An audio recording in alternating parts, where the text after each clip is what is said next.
Que vas-tu faire maintenant, Youssef? Tu as des projets? Me demande Lucette. Je n'en ai encore aucune idée, madame Lucette. Je vais tâcher de me trouver un petit travail en ville en attendant d'y voir plus clair. Tu devrais chercher peut-être un autre endroit pour le travail, me répond-elle. Il y a eu de sérieux problèmes en mai dernier dans votre région. On a dit qu'il y a eu plusieurs milliers de morts à la suite d'émeutes dans la ville. Une folie meurtrière se serait emparée des colons, qui se sont vengés eux-mêmes. Ils auraient fait la chasse aux Arabes pendant plusieurs jours, en tuant tous ceux qu'ils trouvaient sur leur chemin. Les rapports entre les deux communautés sont encore extrêmement tendus. Il serait imprudent de te montrer chez les Européens de la ville.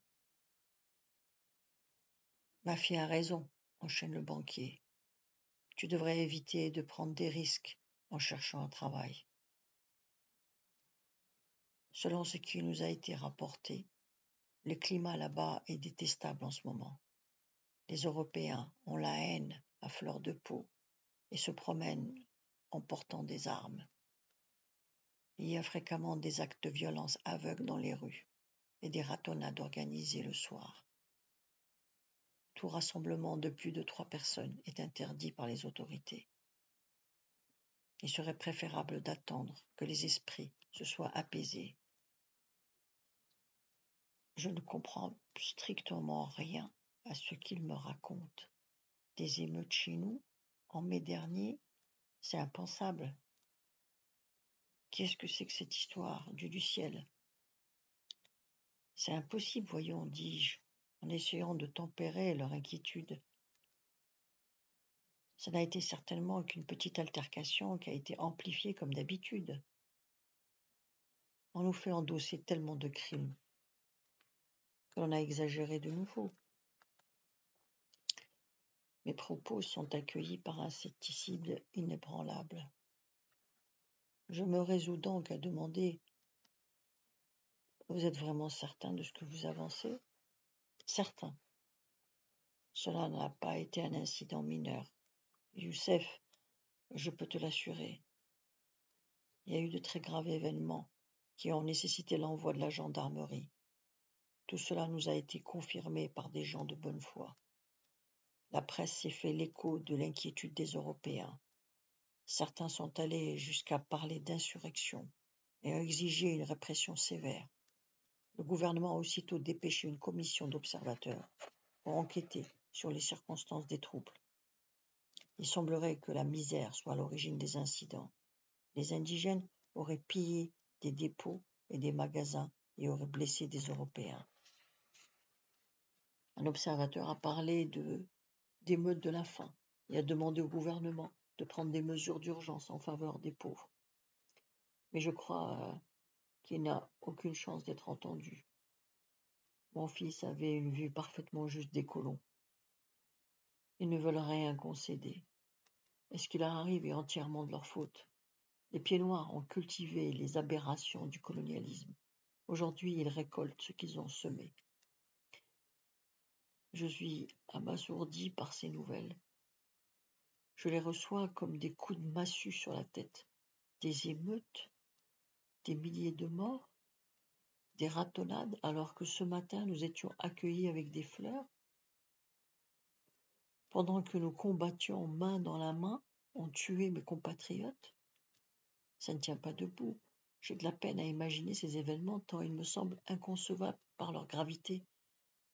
Néanmoins, je tente de réfléchir à tout cela sans me laisser emporter par des réflexions grotesques. Si le banquier et sa fille sont si solennels, je dois me rendre à l'évidence. La misère a franchi les limites de l'irréparable. La détérioration de la situation a dû s'accélérer durant les années de guerre. Avant mon départ déjà, la pauvreté avait atteint des sommets critiques. La conscription, d'ailleurs, avait été pour beaucoup une planche de salut. La chance de manger tous les jours à sa faim. Toutefois, je reconnais là le caractère des Blancs. Une réflexion en coup de vent et des méthodes expéditives. Et bien entendu, irréparable au bout. Le Douar a-t-il été touché par la répression?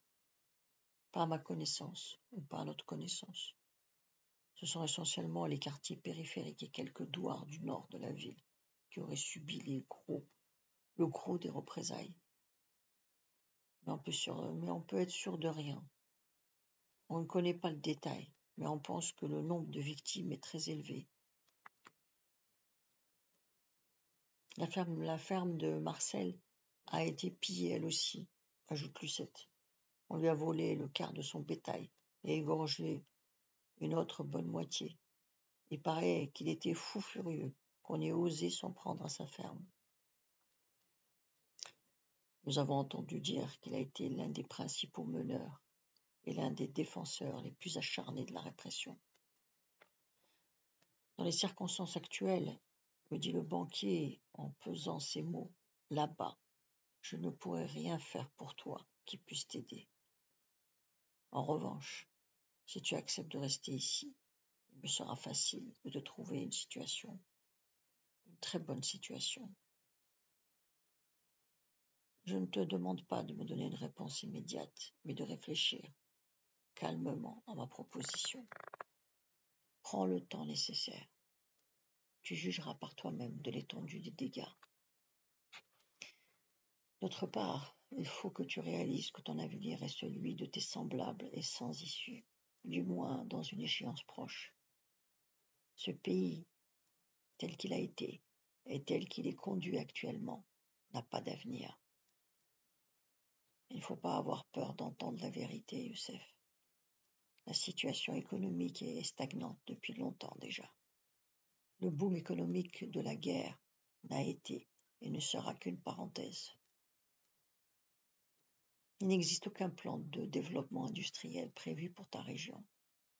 Et pour arranger le tout, les Européens combattent en criant au scandale tout projet de création d'emplois pour les Arabes. Votre région ne dispose d'aucun potentiel industriel susceptible d'étendre l'emploi aux Arabes. L'État ne veut pas mener une politique d'investissement industriel qu'il sait être impopulaire et impossible à réaliser sans le consentement de la population européenne. La ville restera pour longtemps encore sous la dépendance des transports.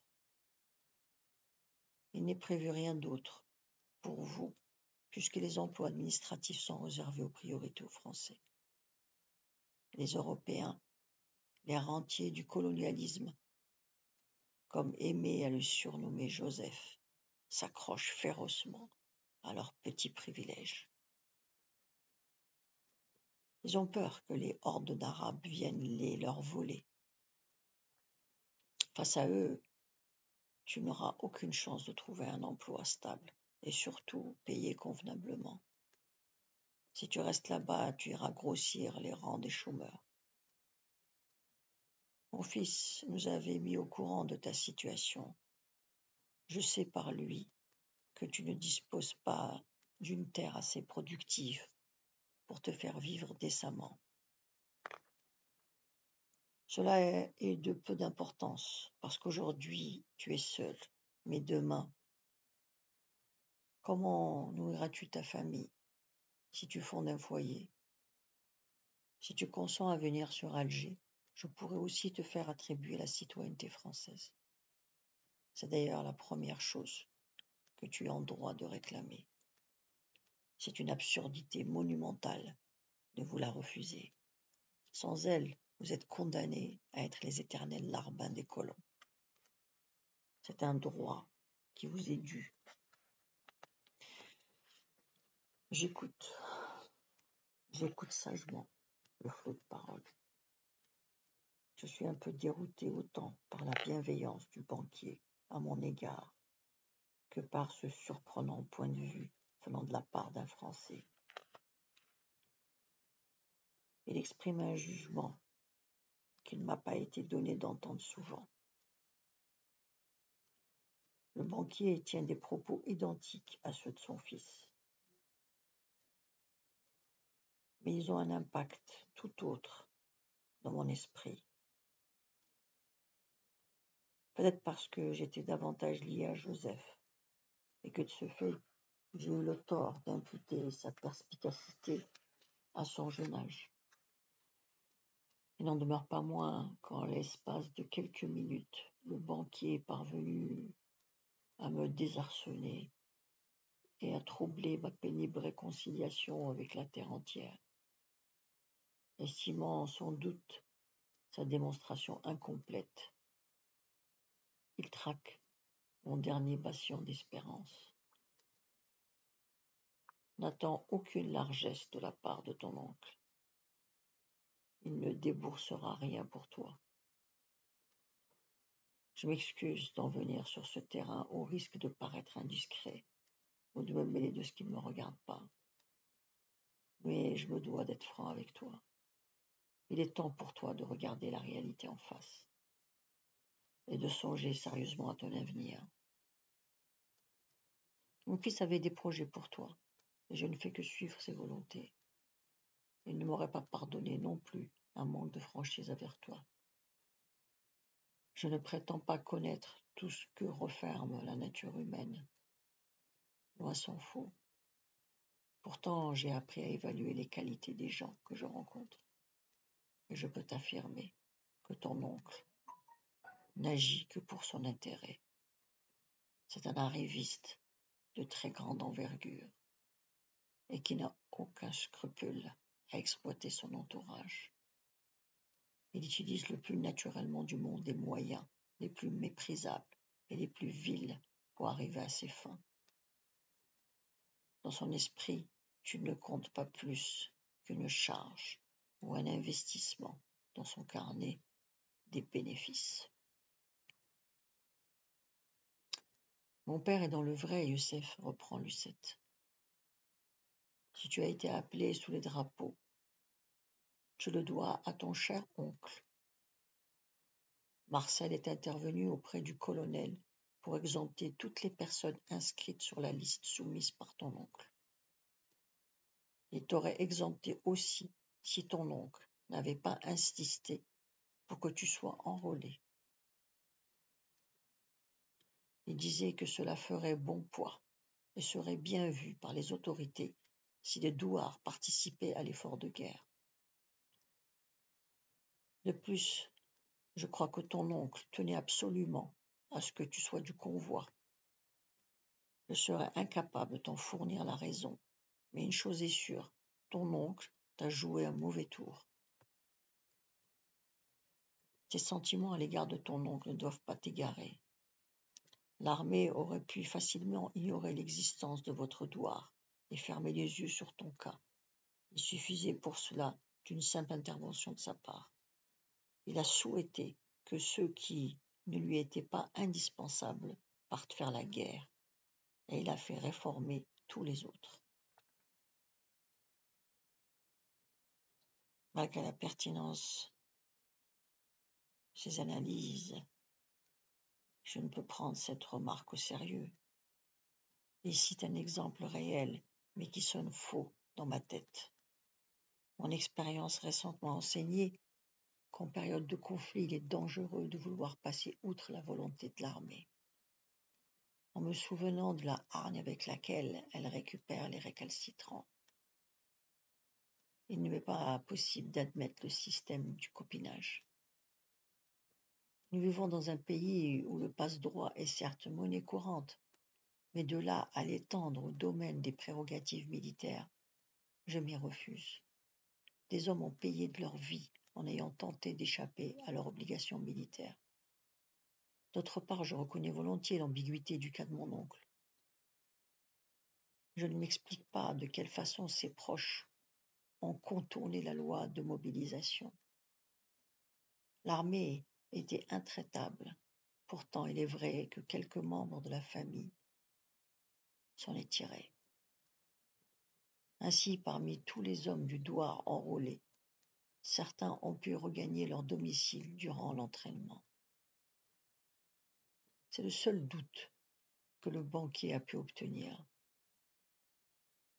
Vous pensez sérieusement, dis-je à M. Soletti, que l'armée négocie comme un marchand de légumes?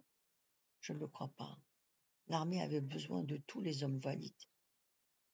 Je ne sais pas par quel mystère certains ont pu y échapper, mais je puis vous affirmer, pour l'avoir vérifié, que nous n'avions pas d'autre choix que de nous exécuter devant les volontés de l'armée.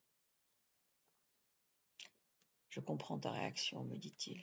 L'armée n'est pas une institution de bienfaisance. Toutefois, elle est sujette aux mêmes impératifs qu'une entreprise. En créant une armée de toutes pièces, l'état-major se devait de respecter les règles de cohésion et d'efficacité. Les chefs militaires sont comme tous les détenteurs de pouvoir. Ils décident impérativement d'obtenir des résultats. Le chef est commandé par la nécessité de faire le bon choix, de prévoir, de réduire les incertitudes des lendemains et de faire fonctionner au mieux son institution. Je vais t'informer sur quelques détails que tu ignores certainement et qui te permettront de te forger une autre idée du fonctionnement de l'armée. Tu constateras par toi-même les raisons qui me poussent à avancer, que tu aies pu te soustraire à cette guerre. En reconstituant l'armée française sur le territoire de l'Afrique du Nord, les chefs de la France libre avaient en tête de créer une armée comparable en nombre aux troupes alliées. Sur le papier, ce projet était facile à concrétiser. Les responsables disposaient en effet d'une réserve en hommes au-delà de leur espérance. L'armée pouvait puiser dans le potentiel humain du Maroc, de l'Algérie et de la Tunisie. Le matériel ne soulevait aucune difficulté majeure. Du moins, c'est ce que tout le monde croyait au début, puisque les Américains avaient promis de répondre à tous les besoins de l'armée française. Nous savons que par la suite, ils ont dû se faire prier pour nous livrer tout le matériel que nous leur réclamions. Il n'y avait donc pas de difficulté à lancer une large campagne d'incorporation. La suite, demain, vous pouvez vous abonner.